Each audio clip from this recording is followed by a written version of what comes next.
Chapter 2. It was autumn. The air was colored like the face of a sick boy. Upon the streets rested a windless chill. The pavements were somber as during rain. There was an absence of illusion about buildings. They stood high, thrusts of brick, stone, and glass etched geometrically against a denuded sky. Fantazius Mallare walked slowly toward his home. Over his head, trees without leaves stamped their gnarled and intricate contours over the shadowed air. A pallor covered the roofs. It was afternoon, but a moon-like loneliness haunted the autumn windows.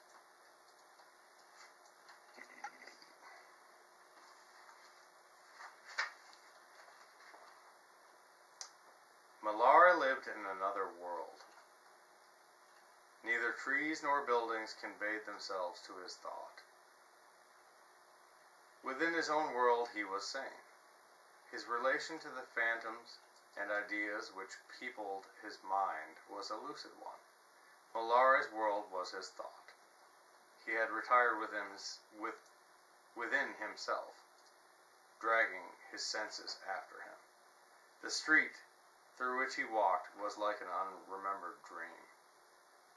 The faces that passed him vanished before his eyes.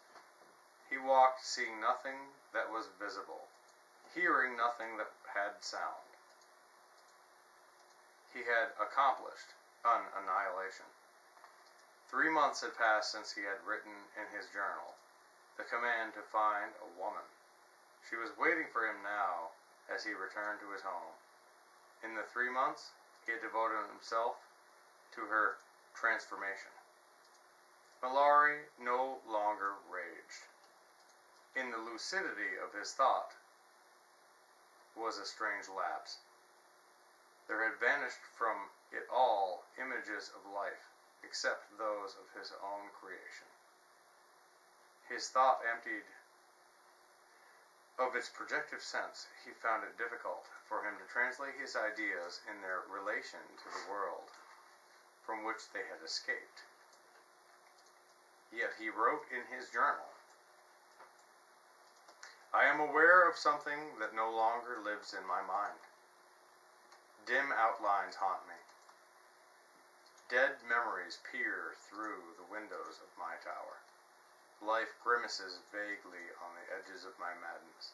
I can no longer see or understand. The world is a memory that expires under my thought. I am alone. Yet how much of me must still be the world? My dearest phantoms are, after all, no more than distorted reminiscences. I fear, alas, this is the one truth. Yet it is pleasant to be alone with one's senses, to feel an independence." The woman awaiting him was a curious creature.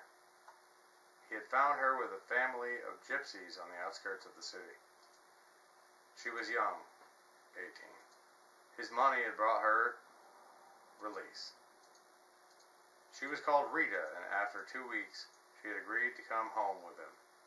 An old man in the caravan had said to her, "This man is crazy. You can see that by his eyes and the way he walks. I have listened to him for 2 weeks, and I know he is crazy. But you go with him, Rita. He is lonely and wants a woman. You go with him and obey him. You are young and he will teach you. Perhaps you will even fall in love with him. You are an ignorant child. Your mind is like a baby's, and perhaps you will not understand that he is crazy." Among the gypsies with whom she had lived,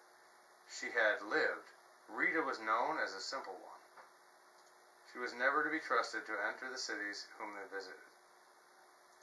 She would remain with the wagons, helping them cook and wash. When men came to her in the evening and sitting beside her sang and played on guitars, she would listen for a moment and then run off. The old ones of the caravan said, "She's not grown up. We must treat her like a child because there's still only a child's heart in her. She's beautiful, but not without sense.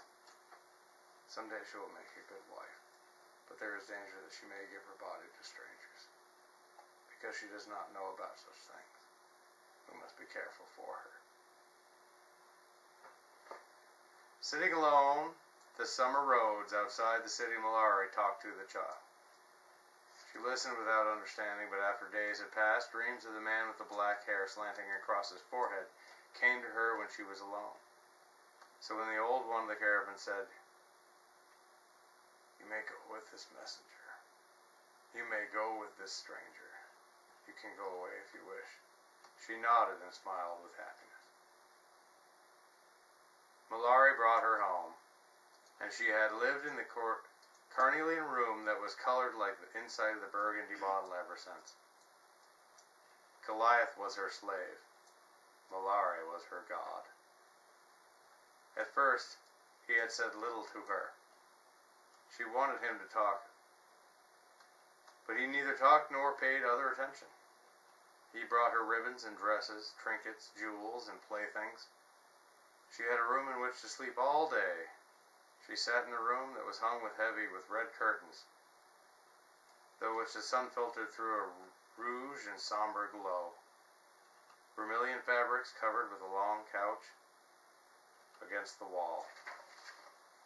Red carpets, red tapestries, tawny vases of brass inlaid with yellow, crimsons and varying reds struck with insistent octave of color around her. Mallare was absent during the days.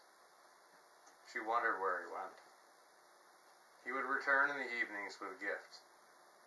This had continued for a month, then had begun a more curious existence. One night Mallare had said to her, "You must never talk to me any more, but listen always to what I say. If you remain here, you will have everything you wish, but you must not go outside. Do you understand?" She closed her black eyes and nodded. He continued, "I desire to make something out of you. If you stay here, you will learn what I want you to be."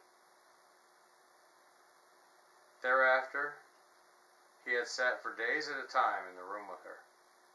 Goliath brought them food.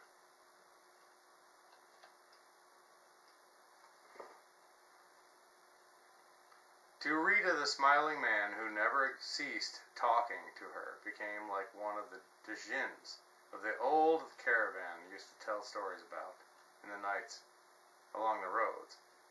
The words he spoke became a languorous mist in her ears. She listened and understood only that this man, with the black hair slanted across his forehead and the silent eyes, was talking to her. This made her happy. At night she slept alone, dreaming of the sound of his voice. Her heart became filled with awe. The strange room with its red colors was a temple, as such she had heard about but never seen. Mallare was a god who sat in its center and around whom grew a world of mysteries. When she awoke, her heart grew eager. Perhaps he would let her sit closer to him this new day. Perhaps his hands would touch her hair. She dreamed that sometime he would play guitar and sing to her as the men of the caravan used to do. But if that happened, she would not run away as before. She would draw close to him and kiss his hands. But the 2 months had passed without change, except that the days became for Rita only the sound of a voice in her heart and the image of a face staring out of her secret thoughts. She wore fine clothing. Rings crowded her fingers until her hands seemed like effigies of themselves.